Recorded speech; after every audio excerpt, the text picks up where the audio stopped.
Durante este mês de julho, sucederam-se uma série de eventos a nível internacional, no âmbito da guerra da Ucrânia, da invasão pela Rússia, que, na minha opinião, tornaram o mundo não apenas aquilo que ele já era, imprevisível, mas, num certo sentido, o mundo tornou-se quase que ininteligível.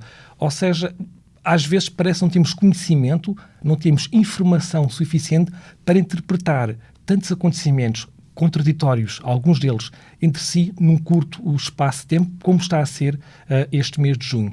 Desde logo, começámos por ter um sinal que eu acho que é muito positivo, que foi a cimeira que ocorreu na Suíça, uma tentativa de construir alguma coisa sobre um processo de paz. E a ideia em si é boa, por natureza, embora muitos tivessem criticado o facto de a Rússia não ter sido convidada, e eu acho também que é um erro, de ser criticado o facto de a China também não ter participado, eu também acho que isso foi um erro, porque importa, no fundo, trazer todos os parceiros relevantes para dentro deste debate. No entanto, valorizo o facto de se ter tentado, no fundo, construir alguma coisa sobre o processo de paz. Depois, este esforço acabou por desmoronar-se sobre si próprio a partir do momento em que não foi possível tornar consensual a declaração final. E essa declaração final era muito importante, não apenas por aquilo que dizia em termos de segurança alimentar, em termos de apaziguamento nuclear, como em relação à própria integridade da Ucrânia. E este ponto chamou-me muita atenção, como é que não foi possível estabelecer um consenso entre todos os países em relação a um ponto que é, na verdade, aquilo que é a gênese da própria invasão. E as pessoas, ou algumas das pessoas, chamaram muita atenção para um alinhamento dos BRICS, ou seja, a Rússia e a China teriam exercido aqui uma certa influência neste alinhamento e, portanto, isto estaria tudo confinado em um bloco fidelizado nesta aliança entre a África do Sul, a Rússia, o Brasil, a Índia e a China. Eu permito-me discordar neste sentido. Se nós olharmos para um outro ponto de vista sobre quais foram os países que não subscreveram esta declaração final, temos, evidentemente, o Brasil, temos a Índia, temos o México e temos a Eslováquia. Se nós mudarmos de perspectiva, o que nós temos é 4 democracias que não assinaram uma declaração.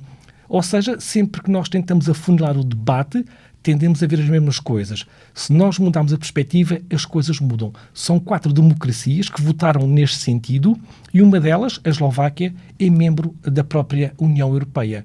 Portanto, aquilo que poderia ser um bom sinal, no sentido de construir alguma coisa em relação ao processo de paz, acabou por ficar enviesado pela leitura que foi feita. No entanto, eu não desvalorizo, mesmo que tenha sido apenas um ato comunicacional, não desvalorizo o facto de ter havido uma cimeira com o nome de paz. A questão foi aquilo que se passou nos dias seguintes.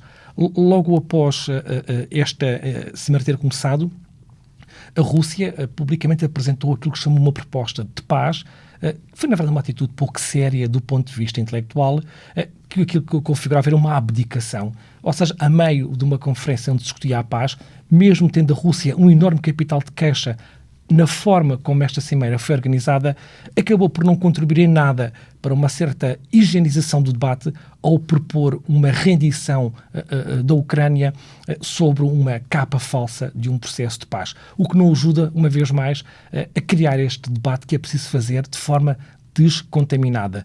E andámos nos dias seguintes a falar sobre todas estas questões e mal se juntou a questão de como é que a guerra vai acabar, como é que se vai chegar a um processo de paz com esta posição da Rússia, a maior parte dos analistas políticos, uma parte grande também de analistas académicos, e estou a falar de muitos deles de reputação internacional, vieram imediatamente recuperar uma ideia de que não se pode repetir 1938.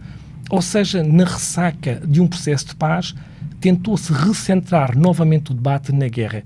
E o que é que se quer dizer quando se diz que é preciso não voltar à Europa de 38?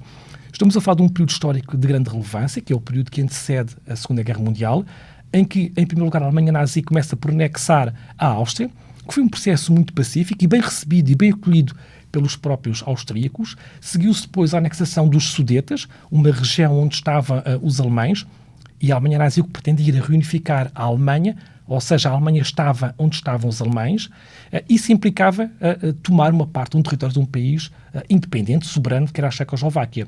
E as democracias europeias tentaram, de certa forma, criar aqui uma contenção, um certo apaziguamento, e convenceram ou forçaram a Checoslováquia a perder parte destes territórios com a garantia de que o processo do avanço alemão ficaria por aí. Na verdade, não ficou.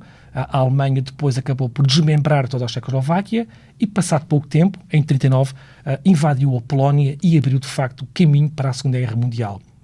O meu ponto é este. Quando as pessoas estão a falar sobre 38, que é preciso não repetir 38, o que estão a tentar dizer é que todas as políticas de apaziguamento vão fracassar nesta hegemonia, nesta voragem militar da Rússia.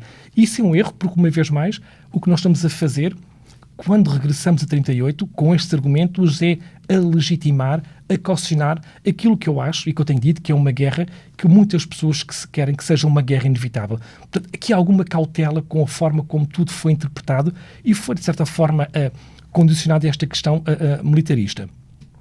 Logo a seguir, uns dias depois, creio que no dia 17 de junho, houve uma reunião do G7 em Itália, e uma vez mais o que vem dali é um sinal no sentido contrário. Ou seja, tivemos primeiro um sinal positivo, que foi a construção desta tentativa de haver alguma paz, e no G7 inverte-se, e o que se aprova é um empréstimo de, creio que 50 mil milhões de dólares à Ucrânia, baseado naquilo que são os bens, os pertences que foram retirados à Rússia. Portanto, foram sinais contraditórios uns após os outros que terminaram nesta semana com uma visita de Putin à Coreia do Norte, onde a Rússia, onde Putin reafirmou aquilo que ele disse que era uma parceria inabalável entre a Rússia e a Coreia do Norte.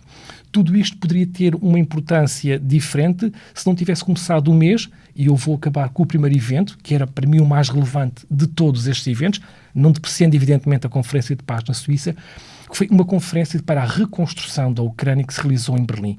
Isto para mim tem uma grande relevância, porque falar sobre a reconstrução e falar sobre a paz permite, no fundo, dar sentido a todos os sacrifícios que estão a ser feitos pelos ucranianos. E esse encontro, realizado em Berlim, que também tem esta relevância, o facto de ser em Berlim, o que pretendeu foi, de facto, focar a discussão na reconstrução.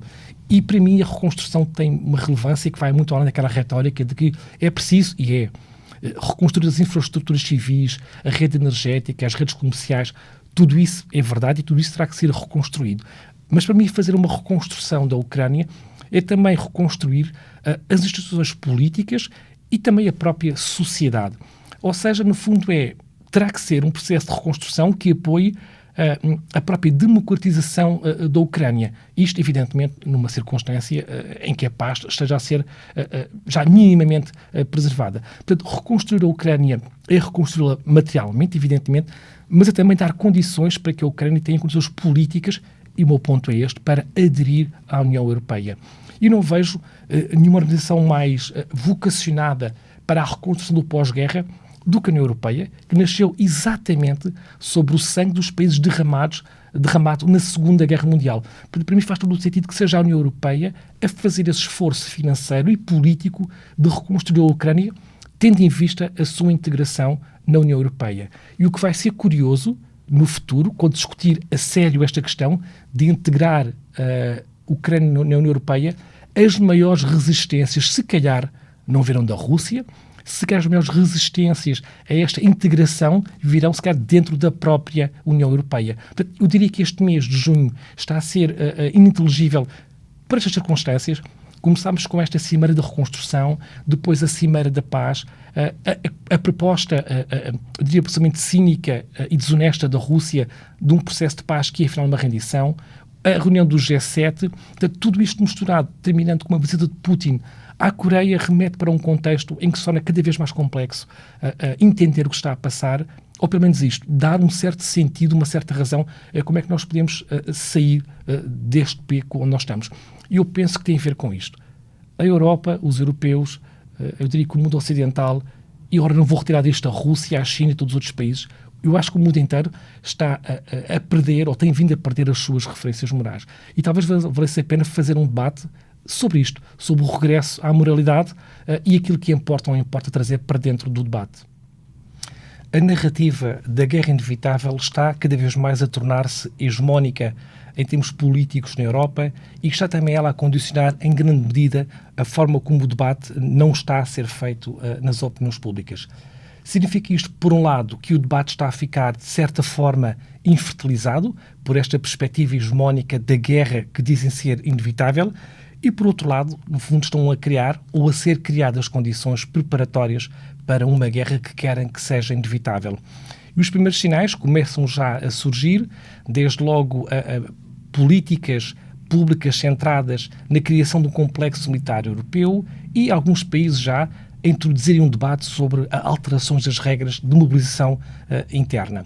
Significa isto que, se nós quisermos que a guerra seja inevitável, ela poderá, de facto, tornar-se uma guerra inevitável.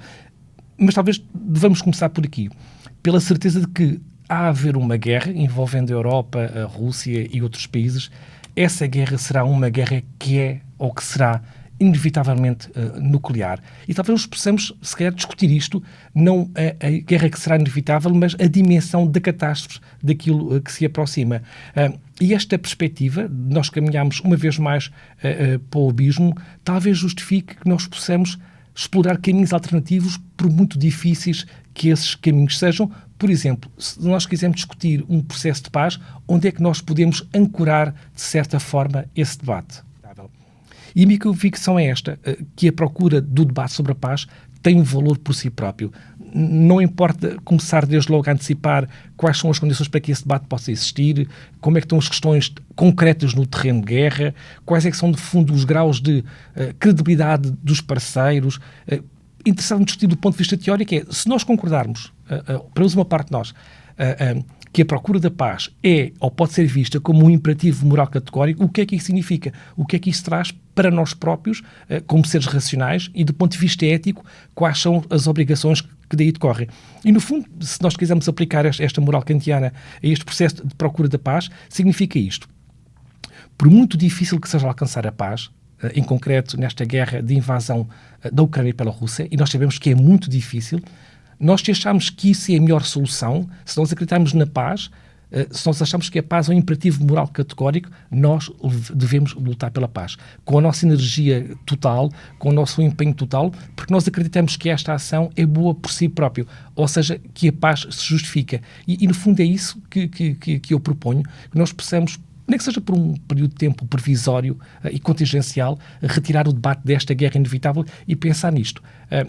Dar uma certa dimensão ética a este debate.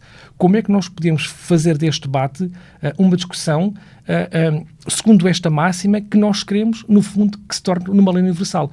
No fundo é isto. Se nós acreditarmos na paz, temos essa obrigação, esse imperativo moral categórico de lutar por ela. O facto de o livro ter caído não é um bom pronúncio para esse debate, mas também, por outro lado, traduz, penso eu, a fragilidade da forma como nós encaramos as dificuldades do próprio processo de discussão da paz.